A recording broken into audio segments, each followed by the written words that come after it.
Hello बच्चों। आज हम अपनी सेकंड क्लास स्टार्ट करने जा रहे हैं रिवीजन की।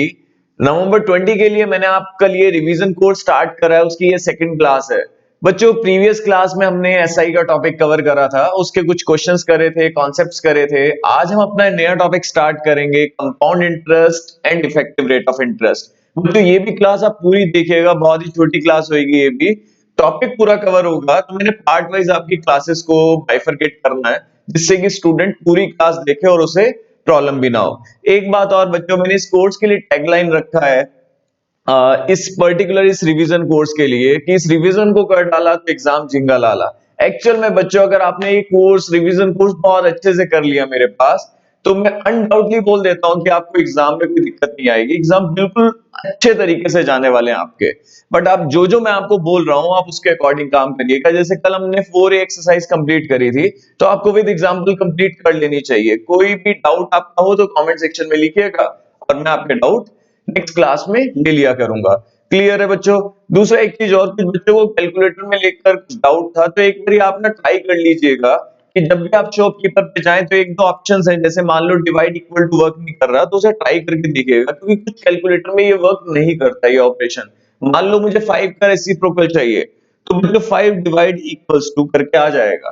ठीक है, तो अगर ये वर्क नहीं कर रहे एक दो ऑपरेशंस, तो आप कैलकुलेटर चेंज कर सकते हैं, क्योंकि करना पड़ेगा, क्योंकि ये ऑपरेशंस अगर हम यूज करते हैं अपने कैलकुलेटर पे, तो हमारी कैलकुलेशन बहुत आसान हो जाती है।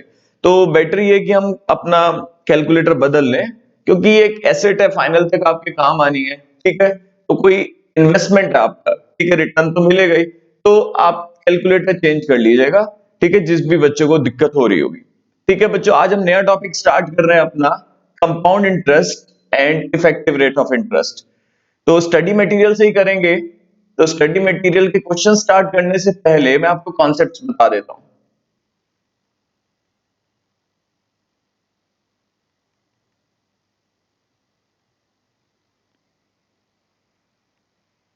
तो ये प्रीवियस क्लासेस के नोट्स हो गए आपके, जो मैंने समझाए थे। तो प्रीवियस क्लास में लास्ट जो मैंने एंड करा था जिस टॉपिक पे, वहीं से ही कंटिन्यू करता हूं।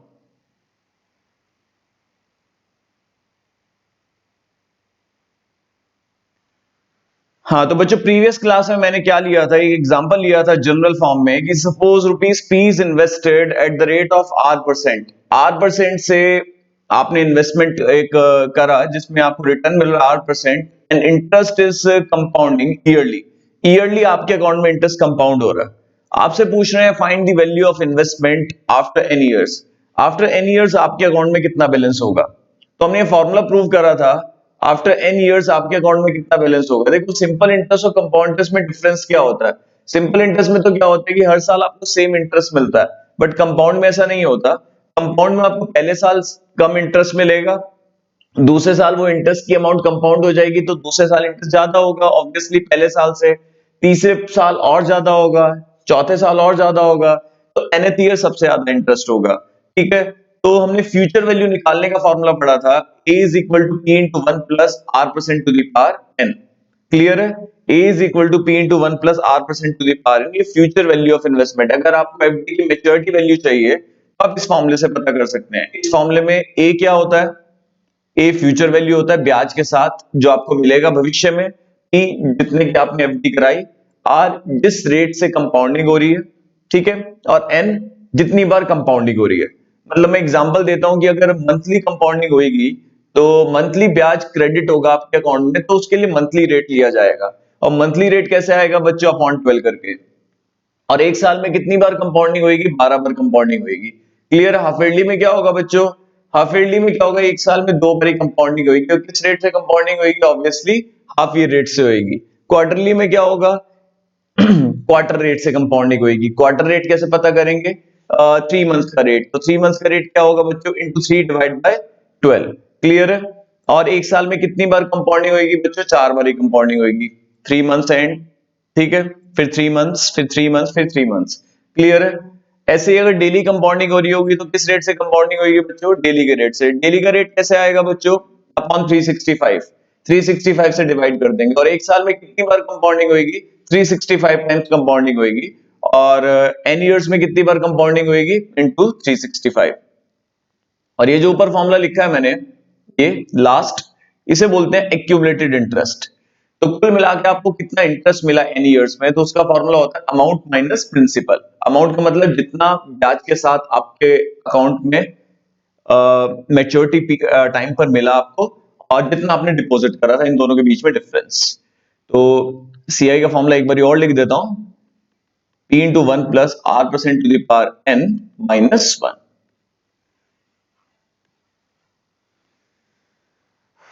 कन्वर्जन पीरियड भी हमने पढ़ लिए कि किस हिसाब से एडजस्टमेंट्स करनी है, अगर मंथली कंपाउंडिंग हो रही हो, क्वार्टरली कंपाउंडिंग हो रही हो, और हाफ ईयरली कंपाउंडिंग हो रही हो, डेली बेस पे कंपाउंडिंग हो रही हो, तो वो सबने एडजस्टमेंट्स पढ़ ली।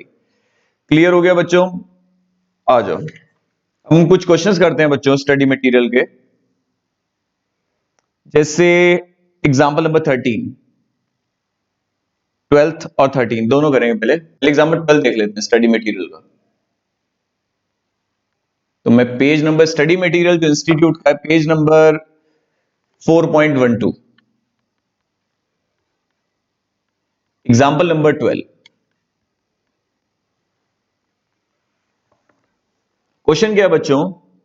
₹2000 is invested at annual rate. Annual rate आपको कितना दिया हुआ है? 10%। मतलब अगर ईयरली कंपाउंडिंग होगा तो 10% से होगा।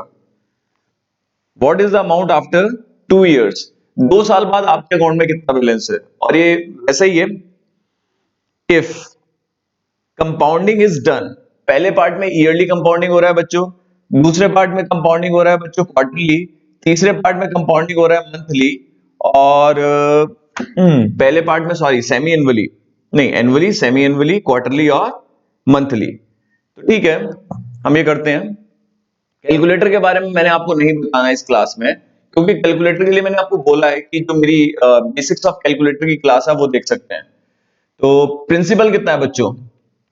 2000 रुपए, और अमाउंट पता करना है हमें, और कंपाउंड अमाउंट का फॉर्मूला होता है p into one plus R percent to the power n।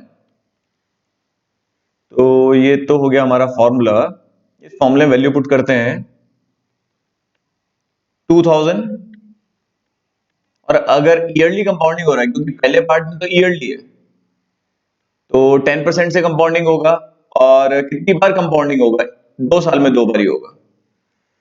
तो बच्चों इसे क्या कर सकते हैं, या तो 10/100 प्लस 1 कर दें, तो ये 10% है, या कैलकुलेटर पे इस टाइप से कैलकुलेशन भी हो जाती है, 1 प्लस 10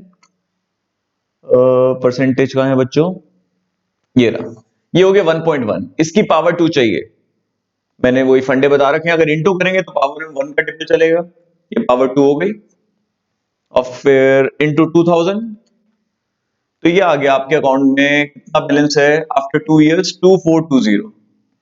और बच्चों कुछ 2 साल 3 साल के क्वेश्चंस तो आप डायरेक्टली ऐसे भी कर सकते हो, जैसे मान लो 2000 रुपए जमा करें, इसमें ब्याज जोड़ दो, 1 साल बाद कितना बैलेंस होगा? प्लस 10%, कितना हो जाएगा? उसके 1 साल बाद, क्योंकि उसके 1 साल बाद कितना होगा, उस पे इंटरेस्ट मिलेगा ना, इस वैल्यू पे इंटरेस्ट मिलेगा। क्लियर है ना? इस वैल्यू पे क्यों? क्योंकि इंटरेस्ट कंपाउंड हो गया। इस वैल्यू पे इंटरेस्ट निकालो और जोड़ दो, प्लस 10%, ये आ गया 2420। क्लियर है ना? तो 1-2 साल के क्वेश्चंस तो ऐसे भी कर सकते हैं, फॉर्मूला नहीं भी लगाएं तो चलेगा। चलो चलो चलो, अब सेकंड पार्ट में वही सेम फॉर्मूला, फॉर्मूले में कोई चेंज नहीं है बच्चों, एडजस्टमेंट्स होंगी बस। एडजस्टमेंट्स क्या होंगी? प्रिंसिपल तो 2000 है, उसमें क्या ही एडजस्टमेंट हो रही है? रेट हो जाएगा बच्चों हाफ ईयरली, तो अपॉन 2, और 1 साल में कितनी बार कंपाउंडिंग होगी बच्चों? 2 बार कंपाउंडिंग होगी ना, 2 साल में फिर 4 बार हो जाएगी, 2 इंटू 2। तो इस फॉर्मूले में n नंबर ऑफ ईयर्स नहीं है, और रेट पर एनम नहीं है, जिस रेट से कंपाउंडिंग होगी तो कितनी बार कंपाउंडिंग होगी। तो ये 5% हो गया, 5% मतलब 0.05।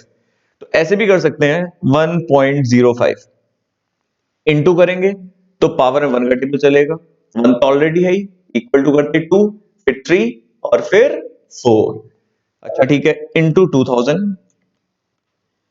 बच्चों ये आ गया 2431.0125। अगर अप्रॉक्स भी करना है तो ये आंसर लिखते हैं 2431.01 लिख देते हैं बच्चों, यही अप्रॉक्स होगा, क्योंकि इसके बाद वाली डिजिट 5 से लेस है।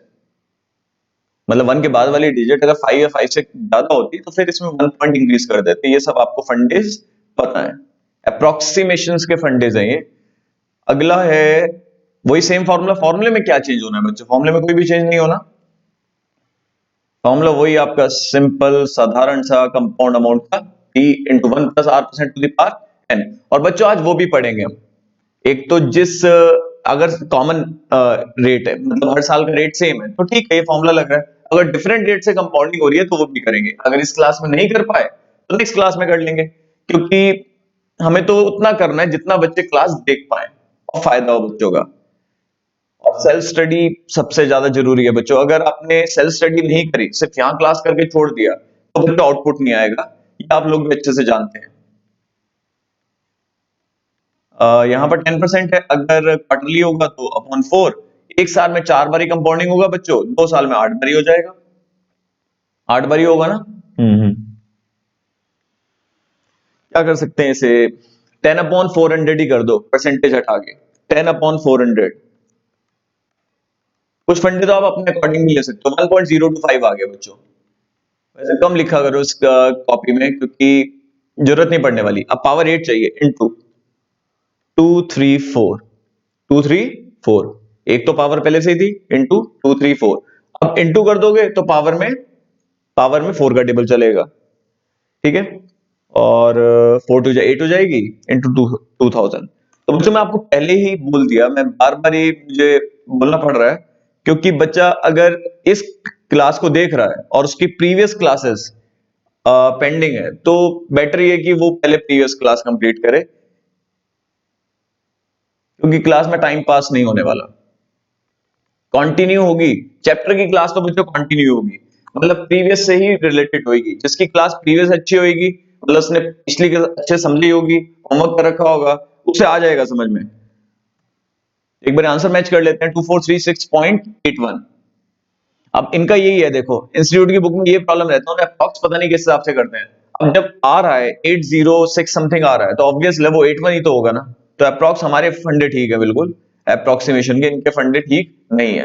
किस हिसाब से इन्होंने कैलकुलेटर पे निकाला है, लॉग टेबल से निकाला है, हमें ये भी आइडिया नहीं है, क्योंकि डायरेक्ट बस वैल्यू इन्होंने रख दी। इन्होंने शुरू से ही अप्रॉक्स लेके करा होगा या तो, बट चलो हमारा आंसर परफेक्ट है। अच्छा, नेक्स्ट फोर्थ पार्ट देखते हैं। अमाउंट का फॉर्मूला वही, p into 1 plus r percent to the power n। बच्चों प्रिंसिपल कितना है? 2000। और रेट बताइए, रेट 10%। और मंथली में क्या होगा? मंथली रेट होगा, और एक साल में 12 बार कंपाउंडिंग होगा। 2 साल में कितनी बार हो जाएगा बच्चों? 24 बार, 24। तो ये कैलकुलेशन आपको अच्छे से आनी चाहिए। बहुत बारी ये वैल्यूज जो इस टाइप की होती है ना, जो हम कैलकुलेटर पे निकालने जा रहे हैं, ये वैल्यू हिंट में अवेलेबल होती है, तो तब आपको अपनी कलाकारी नहीं दिखानी है, ध्यान रखना बच्चों। अगर ये वैल्यू हिंट में अवेलेबल है तो आपको हिंट ही यूज करना है, तो ये भी थोड़ा ध्यान रखना। ऐसा नहीं हो कि आप अपनी कलाकारी दिखा रहे हो और 10-12 रुपए का फर्क पड़ जाए, और ऑप्शन सी हो बट आपका आंसर 10-12 रुपए कम आ रहा हो, ज्यादा आ रहा हो, आप नन ऑफ दीस कराओ, तो गड़बड़ हो जाएगा, फिर आपके मार्क्स उस केस में गलत हो जाएंगे, कट जाएंगे। तो 10 डिवाइड बाय 1200 प्लस 1। अब इसकी पावर हमें 24 चाहिए, इनटू करेंगे तो पावर में 1 का टेबल चलेगा। 2 2 हो गए 3 4। अब 4 पे इंटू करोगे तो 4 का चलेगा। 8 8 पे इंटू कर दो, 8 के टेबल में 24 आ जाएगा। 8 तो ऑलरेडी है ही, इक्वल टू करते 8 का टेबल 16, और फिर 8 3 जा 24। अब इसकी मल्टीप्लाई किससे करेंगे बच्चों? 2000 से। आंसर मैच कर लेंगे, 2440.78। वो फर्क भी पड़ रहा है, हम किस हिसाब से ले रहे हैं, किस हिसाब से। हम तो अप्रोक्सीमेट लास्ट में जाके कर रहे हैं, और हो सकता है वो उन्होंने यहां पर अप्रोक्स कराओ। तो ठीक है, हमारा आंसर 24। एग्जाम में ऐसी प्रॉब्लम देने नहीं वाले इंस्टीट्यूट, अगर देगा तो फिर वो नन ऑफ दीज ऑप्शन नहीं देगा।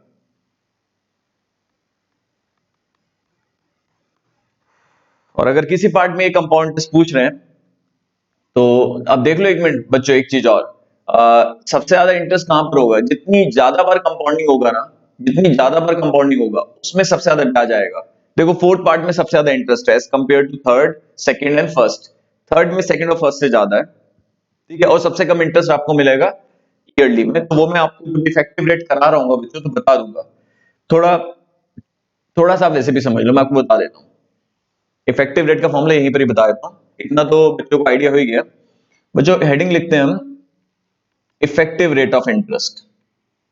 आज पहले यही टॉपिक निपटाते हैं इस क्लास में। बच्चों ठीक भी रहेगा अगर मैंने ये टॉपिक निपटा दिया, इफेक्टिव रेट के एक क्वेश्चन करके क्लास एंड करेंगे। उससे क्या होगा कि नेक्स्ट क्लास में टॉपिक कंप्लीट करेंगे बचा हुआ। इफेक्टिव रेट ऑफ इंटरेस्ट काफी मेजर टॉपिक है, काफी इंपॉर्टेंट टॉपिक है हमारा। अब सुनिए, इफेक्टिव रेट ऑफ इंटरेस्ट का मतलब होता है बच्चों जो हम एक्चुअल में कमा रहे हैं। एक्चुअल में कमाने का मतलब, मान लो आपने 100 रुपए इन्वेस्ट करे, बहुत ध्यान से देखना, आपने 100 रुपए इन्वेस्ट करे और ईयरली कंपाउंडिंग हो रहा है और 12% रेट ऑफ रिटर्न है। तो जब ईयरली कंपाउंडिंग हो रहा है, 100 रुपए आप जमा कर रहे हो, 100 रुपए आपने जमा करे, इंटू 12% आपको रिटर्न मिल गया। ऑब्वियस है, वैसे भी नहीं निकालते, 12 ही आता। कैलकुलेटर पे क्या निकाला आपने, 100 इंटू रेट परसेंट। क्लियर है? तो 100 रुपए आपने जमा करे, 12% रेट ऑफ रिटर्न है, तो एक साल में आपको 12 रुपए मिले अगर ईयरली कंपाउंडिंग हो रहा है। तो बहुत ध्यान से सुन, अगर ईयरली कंपाउंडिंग हो रहा है तो साल भर में आप 12 रुपए कमा रहे हो। यही बच्चों अगर हाफ ईयरली कंपाउंडिंग होता, हाफ ईयरली कंपाउंडिंग होता तो क्या होता, 100 रुपए आपने जमा करे, after 6 months, after 6 months balance कितना हो जाता, 100 प्लस 100 पे आपको रिटर्न मिलता। साल भर का रिटर्न 12% है और 6 महीने का कितना होगा, जस्ट हाफ। तो 100 प्लस 6, आपके अकाउंट में कितना बैलेंस हो जाता, 106। मतलब 6 महीने बाद आपके अकाउंट में 106 रुपए हो गए। ठीक है, अब ये 106 रुपए आपके अकाउंट में क्यों कंपाउंड है, क्योंकि हाफ ईयरली कंपाउंडिंग हो रहा है 6-6 महीने में। तो नेक्स्ट हाफ ईयर मतलब आफ्टर 1 ईयर, यहां से 1 ईयर, टोटल एक साल बाद आपके अकाउंट में कितना बैलेंस होगा, जो 106 रुपए है वो तो होगा ही, प्लस 106 रुपए पे आपको 6 महीने का रिटर्न मिलेगा। साल भर का रिटर्न 12% है, 6 महीने का कितना हो गया, ऑब्वियसली 6%। तो निकालो आप ये, तो 100 इंटू 6%, ये तो मिलेगा ही आपको। ठीक है, 106 का 6%, तो कितना आ गया आपके अकाउंट में, कितना बैलेंस होगा, 106 प्लस 6.36, तो ये हो जाएगा 112.36। तो साल भर में अगर हम देखें, साल भर में हमने कितना रिटर्न लिया, कितना रिटर्न लिया, 112.36 माइनस 100, तो बच्चों कितना आ गया, 12.36। इसे बोलते हैं इफेक्टिव रिटर्न। मतलब आपने नॉमिनल नॉमिनल रिटर्न जो था वो 12% था। अगर आप ईयरली आपके अकाउंट में कंपाउंडिंग होती तो 100 रुपए अगर आप जमा कर रहे हो तो एक साल में आपको 12 रुपए मिलते।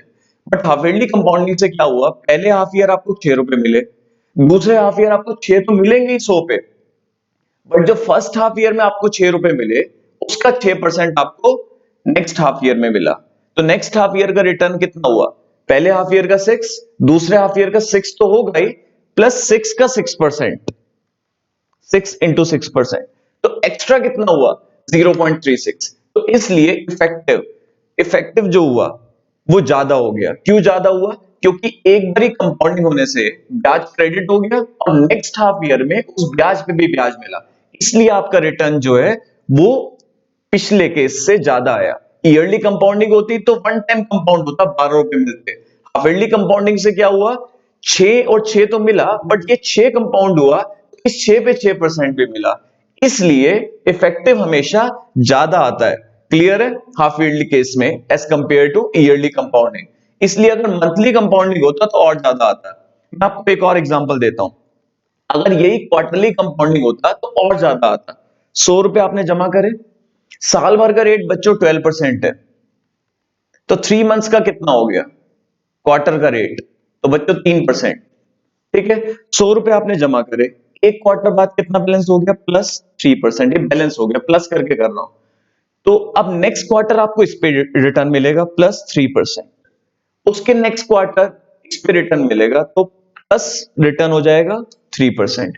3 क्वार्टर मतलब 9 months plus 3%, 1 year, after 1 year आपके अकाउंट में ये बैलेंस होगा। जमा कितना करा था, -100 हो गया, तो इफेक्टिव बच्चों कितना हो गया, 100 पे रिटर्न हो गया 12.55। तो देख लो आप, नॉमिनल ईयरली कंपाउंडिंग होता तो 12%, हाफ ईयरली कंपाउंडिंग होता तो 12.36, क्वार्टरली कंपाउंडिंग हो तो और ज्यादा। तो आपको ये चीज समझ में आ गई कि जितनी ज्यादा बार कंपाउंडिंग होगा उतना अच्छा रिटर्न होगा आपका। क्लियर है? ऐसे ही मंथली कंपाउंडिंग होती तो और ज्यादा आता, डेली कंपाउंडिंग होती तो सबसे ज्यादा आता। तो मैं आपको फॉर्मूला बना के बताता हूं कैसे। हमेशा इफेक्टिव रिटर्न पर एनम पूरे साल का होता है, पर 100 होता है, ये बात ध्यान रखना। रेट में परसेंटेज लगाते हैं ना, पर 100 होता है, ठीक है। और ये इफेक्टिव साल भर का निकाल रहे हैं, तो हम क्या करेंगे, साल भर का टोटल ब्याज पता कर लेंगे। ब्याज का फॉर्मूला वही, अमाउंट माइनस प्रिंसिपल साल भर का। और पी रुपीज आपने लगाए, पी रुपीज आपने लगाए और आपको इतना रिटर्न मिला, पी पे इतना तो 100 पे कितना। तो बच्चों इफेक्टिव रेट का फॉर्मूला जो आपको रटना है, 1+r% to the power n, मैंने आपको ड्राइव करके बता दिया। ये फॉर्मूला आपको याद करना है, इफेक्टिव रेट ऑफ रिटर्न का most most most important formula. बच्चों इसमें तो कोई डाउट नहीं है। एक क्वेश्चन मैं आपके सामने लेता हूं और फिर इस क्लास को एंड करते हैं। एक बात ध्यान रखना, ये जो फॉर्मूला आप अप्लाई करेंगे एक साल के हिसाब से है, तो अगर मंथली कंपाउंडिंग हो रहा है तो एक साल में कितनी बार कंपाउंडिंग होगा, 12 बार कंपाउंडिंग होगा। क्वार्टरली में एन हो जाएगा 4, और हाफ ईयरली में एन हो जाएगा 2, और ईयरली में एन हो जाएगा 1। ईयरली कंपाउंडिंग हो रहा है तो ईयरली कंपाउंडिंग हो रहा है तो जो गिवन रेट होगा वो इफेक्टिव होगा। जैसे 12% गिवन रेट था और ईयरली कंपाउंडिंग होता तो साल भर में आप 12 रुपए कमाते हैं ना, क्योंकि वन टाइम कंपाउंडिंग हो रहा है 100 पे 12। क्लियर है? अब मैं आपके सामने क्वेश्चन ले रहा हूं, find the effective rate of interest. मैं इस क्लास में आपको मंथली वाला नहीं कराऊंगा। Find the effective rate of interest, पहले आप प्रैक्टिस कर लेना इसकी। कॉरस्पॉन्डिंग टू नॉमिनल रेट, बच्चों नॉमिनल रेट कितना है, 20% ले लेते हैं। इफ इंटरेस्ट इज कंपाउंडिंग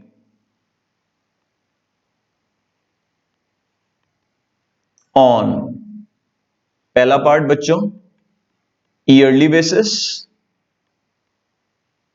दूसरा पार्ट बच्चों हाफ ईयरली बेसिस, तीसरा पार्ट बच्चों क्वार्टरली बेसिस, चौथा पार्ट बच्चों मंथली बेसिस। ये आपको मैंने पहले ही बता दिया, थ्योरी के लिए भी याद रख लें कि सबसे ज्यादा इफेक्टिव किस में आएगा, इन पार्ट्स के हिसाब से देखें तो लास्ट पार्ट में इफेक्टिव रिटर्न सबसे ज्यादा आएगा। तो साथ में निकाल देते हैं भाई, अब फॉर्मूला लगाने की जरूरत नहीं है ईयरली के लिए। अगर ईयरली कंपाउंडिंग हो रही है तो इफेक्टिव नॉमिनल के बराबर ही होगा, जो कि 20% है, मेहनत करने की जरूरत नहीं है। अब आ जाओ हाफ ईयरली में। हाफ ईयरली में क्या होगा, हाफ ईयर रेट से कंपाउंडिंग होगा, एक साल में 2 बार कंपाउंडिंग होगा।